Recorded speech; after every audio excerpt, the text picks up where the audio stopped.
This is the Sony Xperia 5 Mark V in 2024.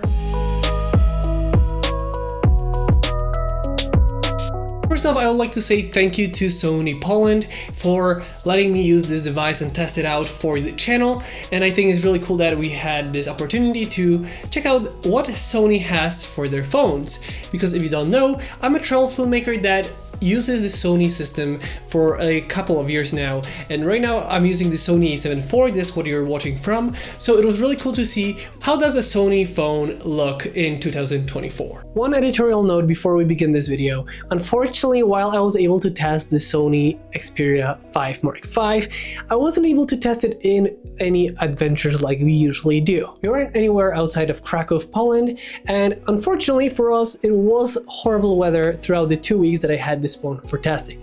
So I cannot show you beautiful islands, beautiful greenery, or anything like that. So the footage here is not going to be as beautiful as usually on our adventures. So keep that in mind when you see the photos and videos. A lot of times the place you're at and the weather is going to have a huge role in how good things look. And this is the Sony Xperia 5 Mark V. And right away I have to say it's definitely different than what I'm used to normally. Going over the looks really quickly, it is pretty much like a rectangular body design. Everything is pretty smooth, and on the back we have this nice coating that looks like, I would say it looks matte, with the Sony logo being the only thing that is glossy. And this is actually a Gorilla Glass back. Even though it looks matte and it feels really premium, this is actually Gorilla Glass back, so it's a glass back with the Sony print being the only thing that is slightly glossy on the back. We also find an NFC tag on the back, so we know where it is, and we know that there is NFC inside of this phone. And the sides of the phone are not actually straight, they're actually a little bit rugged. You'll see that on the close-up spot. It's not perfectly straight. And on the front we have an OLED display, which is 120 Hz. One thing that you're gonna notice with this Xperia is really tall and slim. It's slim, it's really slim in terms of both this side and on kind of like this side, and also because of that it's pretty tall if you look at it on this side. So it's pretty tall and really skinny and really lightweight. But because it's made with premium materials, this is a very nice feeling phone in hand. It does feel definitely solid, and it feels and weighs pretty nicely. It's a really nice phone to have in your hand. The display is 1080p by 2520 pixels. So it's slightly bigger than a normal Full HD. So it's like a Full HD Plus. There are a couple of things here that we're going to talk about in a second that are still kind of in the aesthetic plus the build quality, but we're going to go over that in a second. But we're going to move on to the specs before I mention one more thing about the screen itself, because we said it's an OLED display with 120 Hz display, and in my opinion, this is the only thing that I kind of dislike about this phone. Compared to other modern phones, I feel like the bezels could be smaller. I feel like the bezel on the bottom and the top is slightly big, and on the sides it's slightly big too compared to the competition in 2024. The display itself is really nice. It's really saturated, very sharp, but I feel like the bezels are too big for 2024 compared to all the other phones.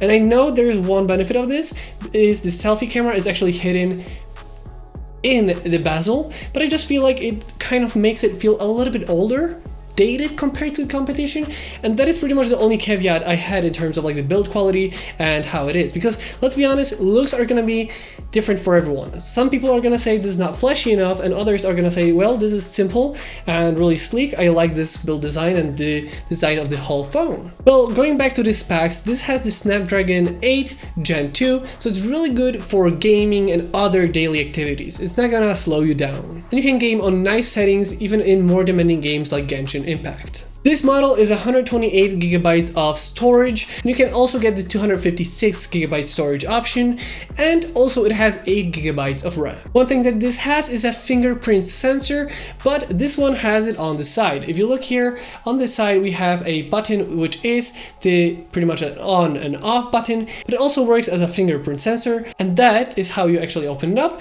and that's how you close it too, because that's actually a button, a physical button underneath it. So it's 2-in-1. And from the whole body, there's also a couple of things that we have here, which I really like. First off, they actually have a headphone jack on the top. I really like that because a lot of phones actually don't have the headphone jack anymore, and I just feel like that is one thing that I really wish more phones had. Because okay, I know a lot of people are going to use wireless headphones, but what if I want to listen on like bigger headset, which is like much better quality in terms of the comfort and just, you know, overall sound quality? And what if I wanted to hear something on that, if I want to lay in my bed and put on the bigger headset or just do something else? Well, you kind of have to use wireless headphones and headsets for phones, and thanks to this we still have the audio jack for your headphones, which is really cool. And I know there's different things to, you know, convert the signal from USB-C to the audio jack. I just love that they still have it, and is a really nice quality audio jack, which supports the high-res audio. One thing that I didn't mention before is actually I love the way the haptics work in this phone. The haptics are very nice. You can really feel the vibrations and just the kind of like affirmation when you click something. It just feels very reassuring. Also, thanks to the build quality and the Gorilla Glass on the back, well, we have wireless charging and also reverse wireless charging. And the wireless charging is supposedly 15 watts, but I'm not sure if that is the truth because I don't personally use a wireless charger and I cannot test that out. And also, thanks to the build quality, it is rated IP65 and 68, which means it's dust and water resistant. And that means it's pretty much resistant up to 1.5 meters for about 30 minutes, but it's still good to have it on your phone. And also, this phone has stereo speakers, so the ones on the top and on the bottom work together to make a stereo setup. And before we go to the main thing about this phone, the one thing that many people like me, which are video creators, are gonna appreciate the most out of the Sony system, which is the Sony photos and video side of this phone. There's actually one more thing that is in the body of this phone that I really like, which is on the top here where you have the volume and then you have the on and off and the fingerprint. There's actually one more button, and that is actually a button which it's kind of like a camera shutter, and it works exactly the same. So if you half press it, it's gonna look for the focus and lock it in, and then when you press it, that's when you take the photo. So it's really cool because if you want to take photos like this, you have actually a physical button to take photos, which is really cool and really shows how Sony is photo-centric and video-centric even in their phones. So going to the cameras, well, we have two set of cameras here, and one of the main sensor is 48 megapixels, which has a built-in optical image stabilization, while the other sensor is the wide 12 megapixel sensor. As for the video side, it can record up to 4K 120 frames per second. And also it supports 5-axis gyro electronic stabilization when recording. And on top of that, we have the image stabilization from the sensor itself. This can record in as Cine, which is like a log format. And one really cool feature of this phone for video recording is they actually put a separate audio microphone here, so that when you're recording like this, it actually captures from the front and not from the back. So it's actually recording what you are watching. So there's another microphone on the back. So this is a recording on the back camera and with the back microphone. So this is how it would sound using the back microphone on the camera. As for the selfies, the camera is a 12 megapixel sensor, and it can record up to 4K 30 frames per second or Full HD 60 frames per second. The photos from this camera, well, it's a Sony camera, so it's gonna be really good. And even in the low light situation, it's gonna really perform nicely. You see, the thing is, Sony is the actual manufacturer of the sensors. So when you get a different brand of a phone, usually it's built from different materials from different companies. For example, they have the Sony sensors, then you have another sensor from Samsung, and then you have another thing from Snapdragon, like the chipset, and everything is kind of like a Lego piece put together. Sony is on a little bit different scale because, let's be honest, they make their own OLED panels for the TVs. They also make the camera sensors for bigger cameras and phone cameras. And thanks to this, there's a huge push on this being a really big connection to the Sony Alpha system, which you're watching from right now. But because of that, not only the camera setup and the camera menu is really reminiscent of the one on the bigger cameras, also even the dials look exactly the same, just in a digital format on the screen. You have different settings in the Pro camera for photos and videos. You also have the connection to these Sony cameras to make this your monitor. So basically you could have your monitor from the Sony a7 IV to this through the phone. So thanks to this, everything that is here is pretty much made for this. It's not kind of like a Frankenstein device that they put together. That's actually what they made for it personally. So it's really nice and it really works great. And one last thing about the build quality, one thing that I found was really nice that I forgot to mention before, when you have the SIM slot, you actually can open it up with just your finger. You don't actually have to have the pin. Rather, it's just something that you can kind of like pull out and pull back in, because it has like this own little casket thing that you can just put in and back out. It's really cool,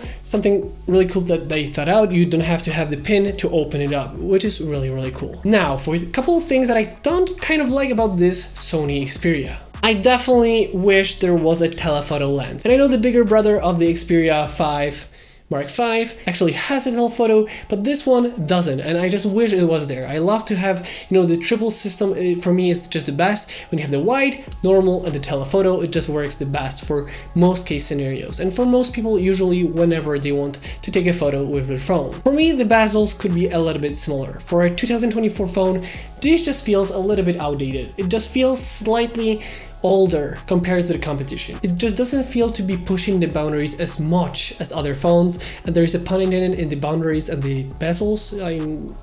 Yeah, you get it. And on the other hand, because of the bezels and the way this camera setup works and everything, it just feels like it's more built for, you know, professionals that use the kind of stuff on daily basis. They know what they're doing. They want something that is rough and it can just, you know, a workhorse of a device. And this is a workhorse of a device. Don't get me wrong, but I just feel like Sony is missing in the market of like the consumer phones. This is gonna be great for those specific people. Like, that's a specific niche that people are gonna be like, I love this phone because it does everything I wanted. It has the shutter button, it has all the pro features of a camera that I usually use on a daily basis. So it's a beautiful thing to have with you when I want to work and I just have the phone with me in case I need to do something. That is going to be a specific niche, and I just feel like Sony should either have two different brands of the phones or like two different models, one which is more like the consumer, make it a little bit more modern and push the boundaries of the technology, and while having the other one being like a more photo video centric niche style of a phone like this one is. And because of that, I feel like this phone is more like function over looks, unless you like that kind of looks. If you don't like that looks, it's more about like the functioning of the device over the looks. They would rather have it be as good as possible rather than have it be beautiful but not as strong. But I still feel like Sony needs something that is a little bit more, you know, for the average consumer, something that bridges the gap of the, you know, mainstream consumer and then having those extra features that the Sony has that really make it stand out in their own department. Something in between would be perfect. And the last thing I didn't really enjoy about this phone is actually not the phone, it's actually what's in the box. While the box is really nice, what I found is other than the phone, you pretty much get nothing. You don't really get a charger and you don't have any other accessories like a screen protector or the case, but at least the charger would be nice. So it's gonna be an extra cost to get those things for your phone. Overall, I'm really excited to see what the next iterations of Sony phones are gonna be. From my perspective, they're really good when you know what they're doing and when you can really take advantage of what they deliver. Maybe it's not the best phone in terms of just, you know, putting everything in auto and, you know, going with it. I think it actually shines the most when you actually are a power user in that niche that knows what you're doing with the photos and videos and can really take advantage of what this delivers. With that being said, that's gonna be the end of today's video. I hope you guys learned something new today. If you did, don't forget to like, comment, and subscribe. I hope you guys enjoyed this video once again, and I'll see you next time.